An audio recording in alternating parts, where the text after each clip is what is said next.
This model was made by Mike Cole and Dennis Kroll, who graduated sometime around 1999 or 2000. Excuse me. And it illustrates the modes of vibration of a three-story building. Actually 4 stories if one counts the roof.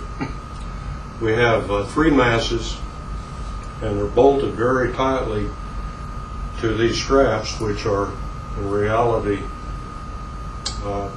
hacksaw blades in which the teeth have been ground off. Dennis claimed that the blades were made of unobtainium, which is very difficult to find.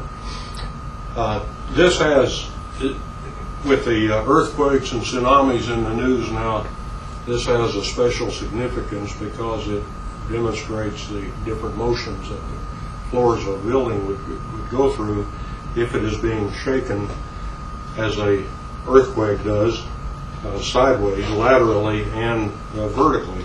The buildings are very sensitive to lateral motion. This building would have 3 degrees of freedom, or 3 main modes of vibration. The lowest one would be in which all of the masses are moving in the same direction. Then it would have a higher mode in which the top floor and the second floor are going in opposite directions. And then the highest mode of vibration would be whenever this mass is going one direction and the other 2 are going in the same direction. About the only way I can do this, not having 3 hands, is to give this initial velocity start. And this is a higher frequency yet. With strain gauges, this is very easy to measure the 3 frequencies.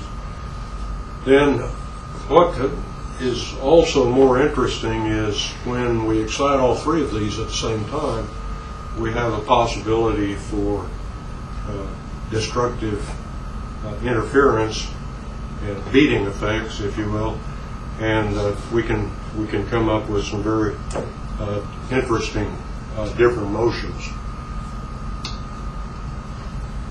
Here if we excite the top and the bottom one simultaneously, the top and middle one, we get pretty much the first mode, but if I give these opposite directions, we get the second mode, and then by hitting just the center one, I'll get the third mode. Now if I arbitrarily just strike one of them, we'll get all of the modes put together, and that's pretty much what a building is going to do when it's being shook by an earthquake. Frequencies in earthquakes, unfortunately, are very strong in the frequencies, the natural frequencies of buildings. A tremendous amount of energy below 30 hertz.